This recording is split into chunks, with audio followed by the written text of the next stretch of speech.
ஆசீர்வதிக்கும் தேவன் நம்மை ஆசீர்வதிப்பாரே. துதி ஸ்தோத்திரம் இயேசுநாதா, துதி உமக்கே என்றுமே. இன்று ஒரு வசனம்.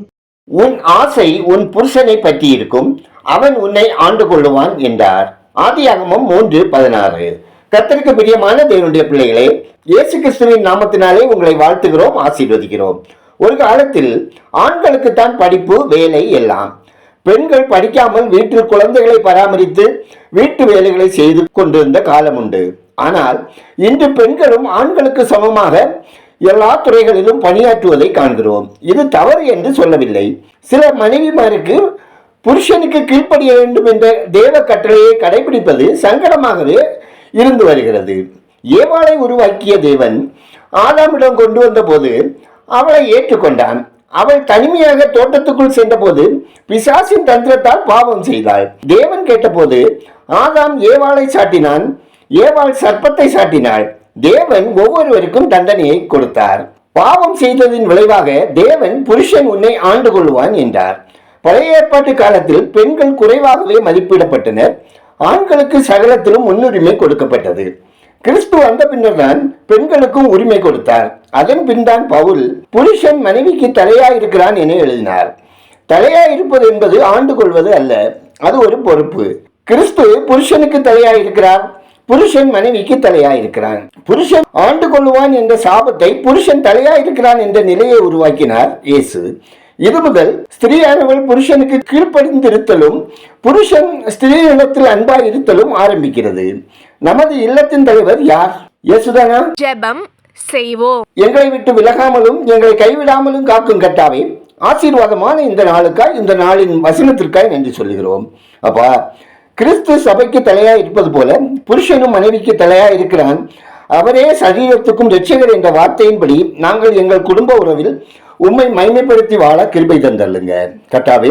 பாவத்தால் பாதிக்கப்பட்ட மன்ற உறவை சரிப்படுத்தினீர், உம்மை ஸ்தோத்தரிக்கிறோம். நாங்கள் அந்த உறவை கனப்படுத்துகிறவர்களாக திகழ எங்களுக்கு பலன் தந்தள்ள ஜெபிக்கிறோம் கர்த்தாவே.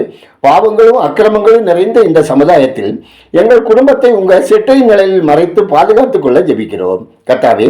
இன்று ஒரு வசனம் கேட்கிற மக்கள் உம்மை முழு உள்ளத்தோடும் முழு இருதயத்தோடும் முழு ஆத்மாவோடும் உம்மை துதித்து மைமைப்படுத்தவும், கணவன் மனைவி தேவ அன்பில் நிலைத்திருக்கவும், பிள்ளைகளுக்கு ஒரு முன்மாதிரியான ஜீவிதம் செய்யவும், குடும்பம் தேவ சமாதானத்தால் நிரப்பப்படவும், பரிசுத்த ஆவியானவரின் நாளுகளில் நடத்தப்படவும், வருகைக்கு ஆயத்தப்படவும் ஜெபிக்கிறோம். பள்ளிக்கூடம் செல்லும் பிள்ளைகள் கர்த்தருடைய ஞானம், அறிவு, புத்தியால் நிரப்பப்படவும், சத்துருவை மேற்கொண்டு பரிசுத்தமான வாழ்க்கை வாழவும், படித்து முடித்து வேலைக்காக முயற்சிக்கும் பிள்ளைகளுக்கு தகுதிக்கேற்ற வேலை கிடைத்திடவும், திருமணமாகாத வாலிப பிள்ளைகளுக்கு ஏற்ற வாழ்க்கை துணை கிடைத்து ஆசீர்வாதமாக வாழவும், பேறுகாலத்தை எதிர்பார்க்கும் கர்ப்பஸ்திரிகளின் பயங்கள் நீங்கி சுகப்பிரசவம் ஏற்படவும், நெடுங்காலமாய் குழந்தைக்காக காத்திருந்து ஜபிக்கும் தம்பதியரின் குறைகளை அகற்றி ஆசீர்வதித்தள்ளவும் ஜபிக்கிறோம். தேவனே, நெடுநாளாய் வியாதியோடு உடல் பலவீனத்தோடு பற்பல நோய்களினால் பீடிக்கப்பட்டு முதுகுவலி, கால் மூட்டுவலி மற்றும் எலும்பு தேய்மானங்களினால் அவதிப்படுகிற ஒவ்வொருவரும் இயேசுவின் தழும்புகளால் குணப்படுவார்களாக.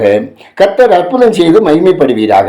அப்பா, கடன் சுமையினால் கஷ்டப்படுகிறவர்கள் கடன்களை செலுத்தி தீர்ப்பதற்கான வழி கிடைத்திடவும், பயணம் செய்கிறவர்களுக்கு தூதலின் காவலும் தந்தளவும் ஜெபிக்கிறோம்.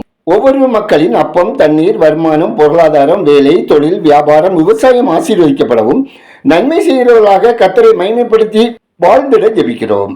எங்கள் தேசம் ஆசீர்வதிக்கப்படவும், மக்கள் இரட்சகரை அறியவும், பாவப்பிடியிலிருந்து மூட பழக்க வழக்கங்களிலிருந்து விலக்கி காக்கப்படவும், சமாதானமாக வாழவும், எங்கள் தேசம் மது, போதை, அடிமைத்தனம் இல்லாத, ஊழல், லஞ்சம் இல்லாத ஒரு பரிசுத்த தேசமாக மாறப்பட எழுப்புதல் உண்டாக ஜெபிக்கிறோம். எங்கள் ஜெபத்தை கேட்பவரே, அதற்கேற்ற பதில் தருகிறவரே, உமக்கு நன்றி சொல்லுகிறோம். துதிகனமையுமே உமக்கே செலுத்துகிறோம்.